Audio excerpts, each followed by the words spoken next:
महाराष्ट्र के जलगांव जिले के जामनेर में 21 साल के लड़के की बेरहमी से पीट पीट कर जान ले ली गई। उसे दिन दहाड़े अगवा किया गया, कई जगहों पर घसीटा गया और आखिर में घर के बाहर फेंक दिया गया, वो भी तब जब उसके माता पिता और बहन उसे बचाने की कोशिश कर रहे थे। ये कहानी सिर्फ किसी की जान लेना भर नहीं है, ये कहानी है भीड़ की हिंसा और कानून के डर के खत्म होने की।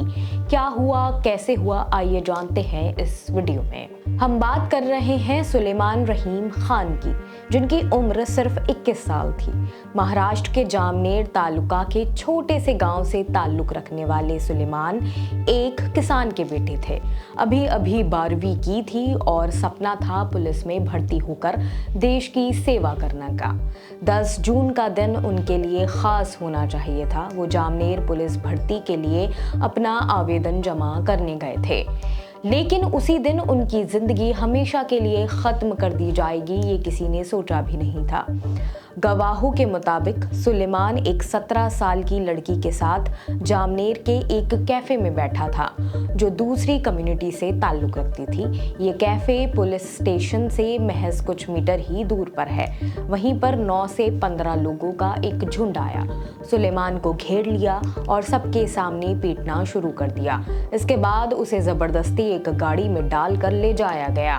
3 से 4 अलग अलग जगहों पर उसकी बेरहमी से पिटाई की गई, जिसमें लाठी, डंडे, यहाँ तक कि लोहे की रॉड से भी उसे मारा गया। आखिर में उसे उसके गांव लाकर आखिरी हमला किया गया।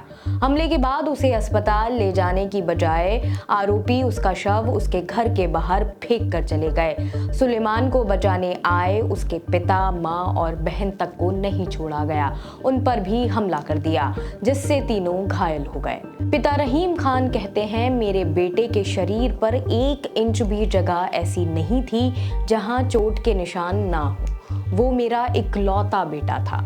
मैं तब तक चैन से नहीं बैठूंगा जब तक इन दरिंदों को सख्त से सख्त सजा ना दिला दूं।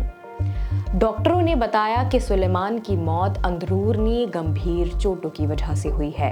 जलगांव जिला अस्पताल में उसे मृत लाया गया।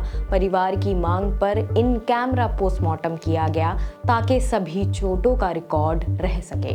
पुलिस ने इस मामले में हत्या, अपहरण, दंगा और गैर कानूनी भीड़ जमा करने के तहत FIR दर्ज की है।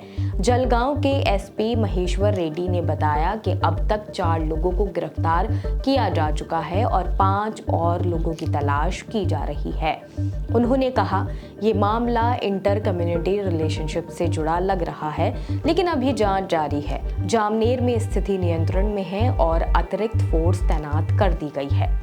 इस पूरे मामले को लेकर AIMIM के पूर्व सांसद इम्तियाज जलील ने इसे महाराष्ट्र में एक और मॉब लिंचिंग करार दिया है और आरोप लगाया है कि पुलिस परिवार पर दबाव डाल रही है कि आरोपी पकड़े जाने से पहले ही अंतिम संस्कार कर दिया जाए। मानवाधिकार संगठनों ने इसे कानून व्यवस्था की पूरी तरह से नाकामी बताया है और कहा है कि सुप्रीम कोर्ट के निर्देश के बावजूद ऐसी घटनाएं रुक नहीं रही हैं। इस पूरी घटना के बाद हजारों लोग जामनेर पुलिस स्टेशन के बाहर धरने पर बैठ गए, तत्काल गिरफ्तारी की मांग की। समुदाय के नेताओं ने मांग की है कि आरोपियों पर Maharashtra control of organised crime act यानी कि मकोका लगाया जाए, क्योंकि ये गैंग हिंसा का साफ उदाहरण है।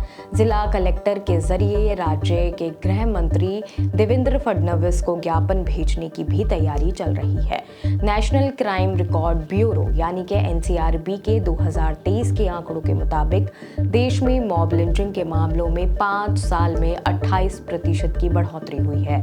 महाराष्ट्र में इस साल ये दूसरी बड़ी घटना है। इससे पहले भीड़ ने एक व्यक्ति की पीट कर जान ले ली थी। मानवाधिकार वॉच की रिपोर्ट के मुताबिक 2015 के बाद से देश में 150 से ज्यादा मॉब लिंचिंग के मामले सामने आ चुके हैं।